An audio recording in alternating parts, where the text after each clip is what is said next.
पंजाब के शहर फालिया में घर में धमाका, बच्चे और खवातीन समेत 6 अफराद जाम बहक, 7 जख्मी हो गए। पुलिस के मुताबिक धमाका आतिशबाजी का सामान तैयार करने वाले घर में हुआ। धमाके से बराबर वाले घर की छत भी गिर गई। जख्मियों को फालिया, मंडी बहाउद्दीन, गुजरात के अस्पतालों में मुंतकिल कर दिया गया।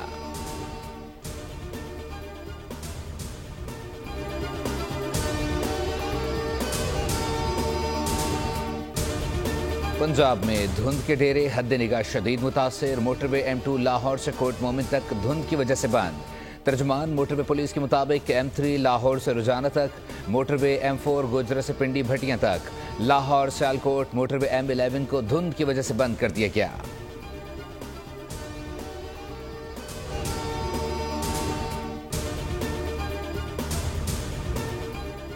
पाकिस्तान की आलमी सतह पर एक और कामयाबी, यूरोप के लिए कौमी एयरलाइन की परवाजें 4.5 बरस बाद पेरिस पहुंच गई। 320 मुसाफिरों का पेरिस के चार्ल्स डी गॉल एयरपोर्ट पर शानदार इस्तकबाल किया गया। PIA के अमले, सिफारती हुक्काम और पाकिस्तानी कम्युनिटी के अफराद ने मुसाफिरों को खुशामदीद कहा। मुसाफिरों को गुलदस्ते पेश किए गए। वज़ीर आज़म की कौम को मुबारकबाद।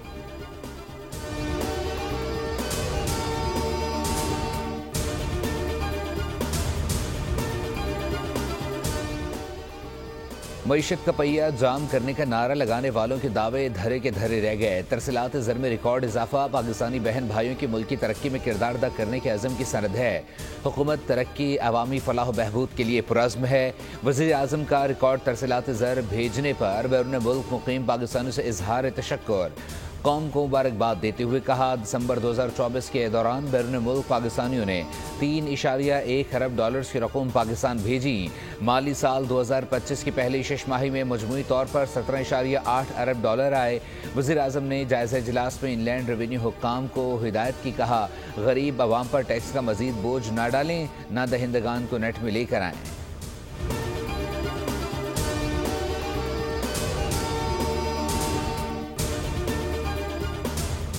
सदर मुमलिकत आसिफ अली जरदारी ने 13 जनवरी को कौमी असम्बली और 14 जनवरी को सेनेट का इजलास तलब कर लिया। सेनेट इजलास में मदारिस रजिस्ट्रेशन से मुतालिक ऑर्डिनेंस पेश किया जाएगा। सेनेट इजलास में अहम कानून साजी और मुल्क के कौमी मामलात पर बहस की जाएगी।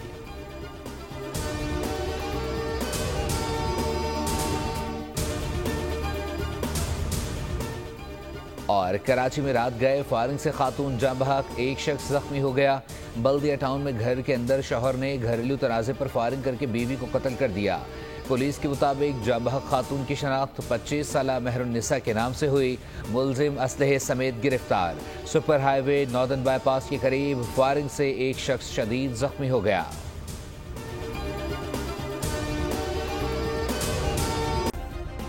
सब्सक्राइब करें और बेल दबाएं ताकि कोई खबर रह न जाए।